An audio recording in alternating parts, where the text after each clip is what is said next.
ఖమ్మం జిల్లాలోని కార్కగూడెం మండలం అనంతారం గ్రామంలో శ్రీ సీతారామ లక్ష్మణ హనుమ ధ్వజశిఖర గరుడ సుబ్రహ్మణ్య సిద్ధి వినాయక నవగ్రహ ప్రతిష్టాపన మహోత్సవంలో బూర్గపహాడ్ అశ్వరావుపేట మాజీ ఎమ్మెల్యే తాటి వెంకటేశ్వర్లు మొదటి రోజు పూజా కార్యక్రమంలో పాల్గొని ప్రత్యేక పూజలు నిర్వహించారు. ఈ సందర్భంగా ఆలయ కమిటీ సభ్యులు శాల్వాలతో సన్మానించారు.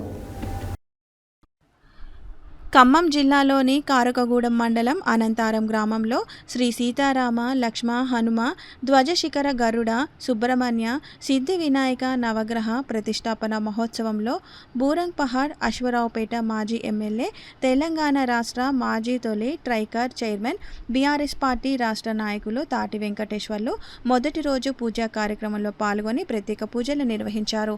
ఈ సందర్భంగా ఆలయ కమిటీ సభ్యులు శాలువాతో సన్మానించారు. ఈ కార్యక్రమంలో ఆంధ్రప్రభ జీఎం పసునూరి భాస్కర్, పసునూరి రమేష్, అత్తయ్య నాగేశ్వరరావు, మిమిక్రీ ఆర్టిస్ట్ రమేష్, స్థానిక సర్పంచ్ పాయం రమ్య, మాజీ సర్పంచ్ బైటి రాజేష్, ఆలయ కమిటీ సభ్యులు తదితరులు పాల్గొన్నారు.